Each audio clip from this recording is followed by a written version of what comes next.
श्लोक नंबर 52 सांख्य योग श्रीमद् भागवत गीता।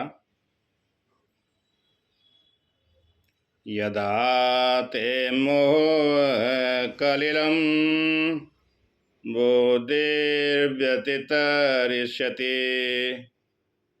तदा गन्तासि निर्वेदं श्रोतव्यस्य श्रुतस्य च।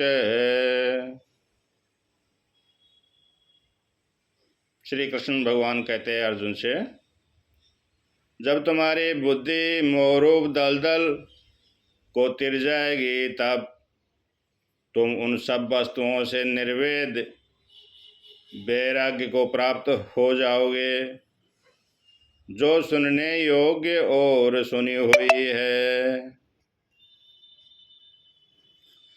मोह निवृत्ति होने पर वैराग्य प्राप्ति का आश्वासन यहाँ अर्जुन को दिया गया है।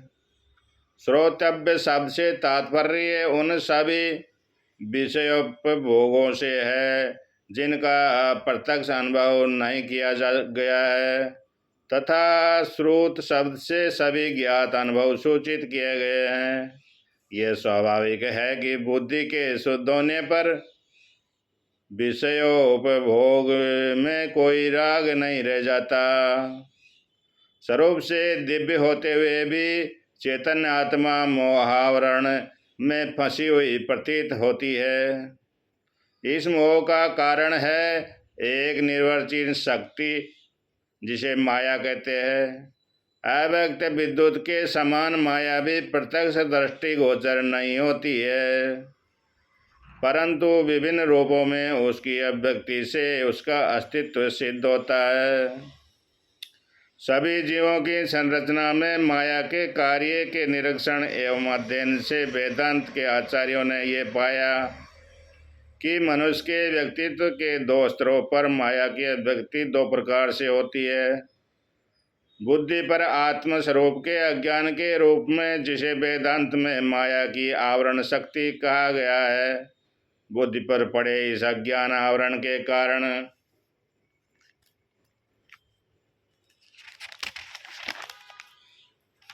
मन अनात्म जगत की कल्पना करता है और उस जगत के विषय में उसकी दो धारणाएं दृढ़ होती है कि ये सत्य है और ये अनात्मा, देह आदि ही में हूँ।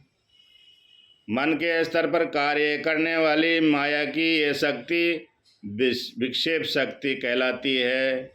इस श्लोक में कहा गया है कि कर्मयोग की भावना से कर्म करते रहने पर बुद्धि की शुद्धि होती है और तब उसके लिए संभव होता है कि आवरण को हटाकर आत्मस्वरूप का साक्षात्कार कर सके।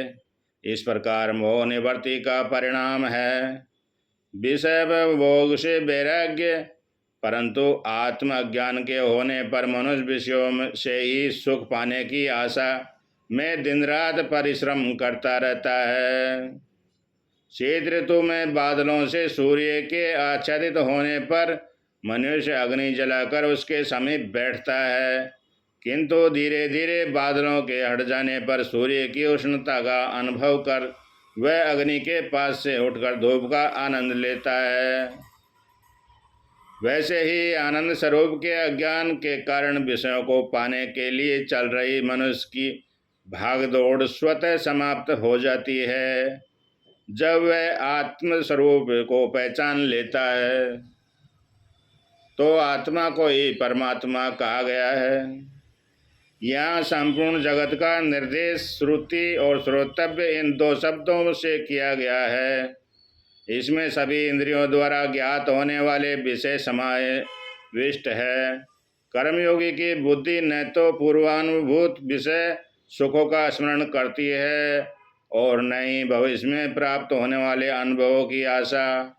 भाष्यकार भगवान शंकराचार्य अगले श्लोक में संगति बताते हैं कि यदि तुम्हारा प्रश्न हो कि मुहावरण भेद कर विवेक जनित आत्मज्ञान को प्राप्त कर कर्मयोग के फल परमार्थ योग को तुम कब पाओगे, तो सुनो अगले श्लोक में।